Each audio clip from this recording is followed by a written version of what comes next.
4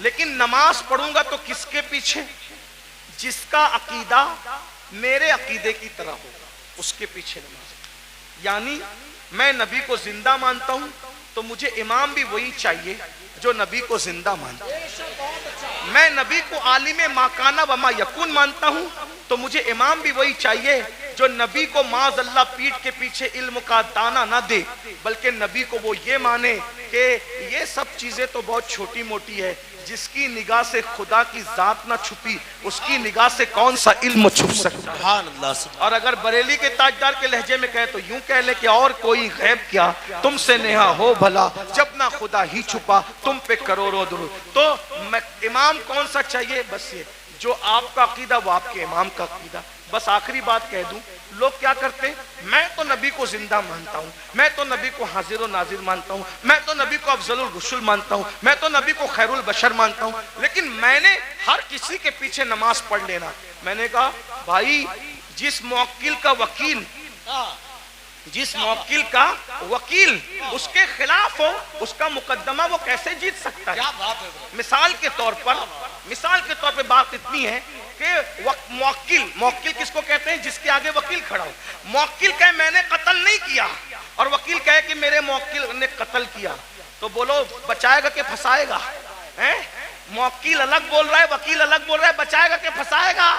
ارے جب دنیا کی کورٹ میں موکل اور وکیل کی الگ الگ بات پھنسا دیتی ہے تو قدرت کی عدالت میں امام کا عقیدہ الگ ہے، مقتدی کا عقیدہ الگ ہے. بولو تمہاری نماز کو بچائے گا کہ پھنسائے گا؟ اب تمہارے اوپر ہے. نمازیں بچانا چاہتے ہو تو صدر الافاضل جیسے والے عقیدے کے پیچھے نماز پڑھنا، اور اگر نماز کو پھنسانا چاہتے ہو تم جانو تمہارا کام جانو. ہم اپنی ذمہ داری پوری کر چکے. اللہ دوران گفتگو اگر کوئی غلطی ہو تو ہمیں معاف کرے. استغفر اللہ وما علینا الا البلاغ. السلام علیکم ورحمۃ اللہ.